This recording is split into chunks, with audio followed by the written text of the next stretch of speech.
नमस्कार दोस्तों, आखिरकार उत्तर कोरिया के सैनिकों ने वह काम कर दिखाया है जिसके लिए रूस उन्हें असल में इस युद्ध में लाया था।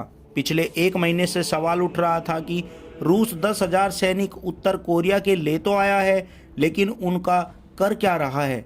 वह युद्ध के मैदान में तो कहीं भी दिख नहीं रहे हैं।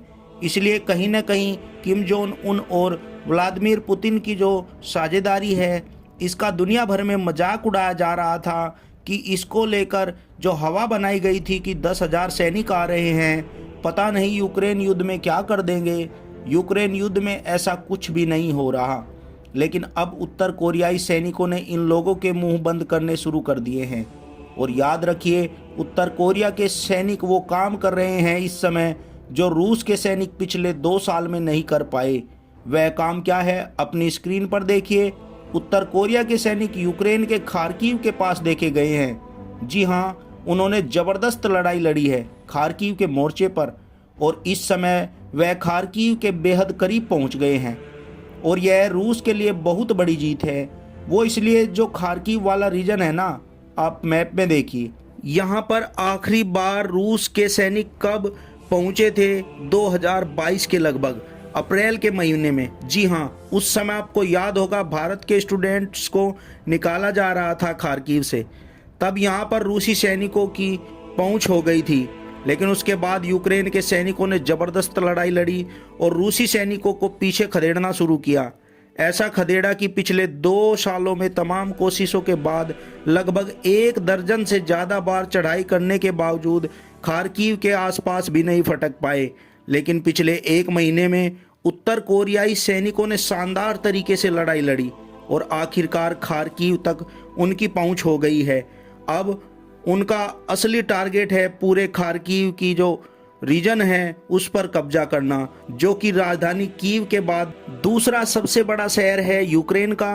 और ऐसा मानकर चलिए कि भारत में जो स्थिति मुंबई की है ना, ठीक वही यूक्रेन के अंदर खार्किव की है। इसलिए खार्किव पर अगर कब्जा कर लिया तो रूस ने ये उसकी ऐतिहासिक जीत होगी। और अब यह काम सिर्फ और सिर्फ उत्तर कोरियाई सैनिक ही कर सकते हैं, और वो इसमें लगे पड़े हैं। लेकिन ऐसा नहीं है कि उत्तर कोरियाई सैनिकों को हर मोर्चे पर सफलता मिल रही है। आप स्क्रीन पर देखिए जरा, ये रिपोर्ट सामने आई है कि उत्तर कोरिया के 500 सैनिक रूस के कुर्स्क में लड़ाई करते हुए मारे गए हैं, और इन सभी को जबरदस्त मिसाइल हमलों के जरिए मारा गया है। रिपोर्ट्स बताती है कि ब्रिटेन ने जो स्टॉर्म शैडो नाम की मिसाइल दी है, उसी के जरिए यूक्रेन ने इन उत्तर कोरिया सैनिकों को 500 से अधिक संख्या में मार गिराया है एक ही झटके में।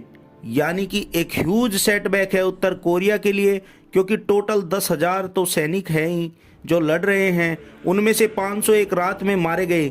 इसी वजह से ये ह्यूज डैमेज है। लेकिन आपको बता दूं, इन उत्तर कोरियाई सैनिकों ने भी कहीं ना कहीं सफलता दिलाई है। आपको मैंने कल ही खबर दी थी कि एक रात में रूस ने 40 कुर्स्क के हिस्सों पर कब्जा कर लिया था। इसमें अहम रोल था इन उत्तर कोरियाई सैनिकों का। हालांकि अब इनका मारा जाना रूस के लिए एक सेटबैक होगा।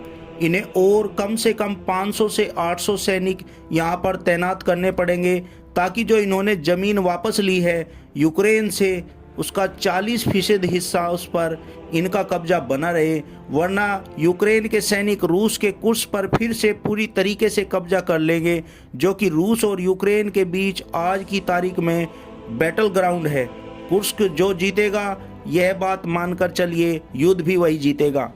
उसी के मुट्ठी में युद्ध की चाबी होगी। और ऐसा क्यों है, इसको लेकर कल ही वीडियो मैंने एक्सप्लेन किया था कि आप जाकर देख सकते हैं क्यों कुर्स्क युद्ध जीतने की चाबी बन चुका है।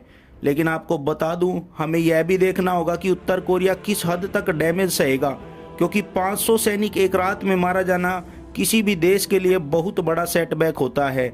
हम इस बात को आने वाले हफ्तों में देखेंगे कि उत्तर कोरिया अपने सैनिकों की मौत किस हद तक सहन करेगा।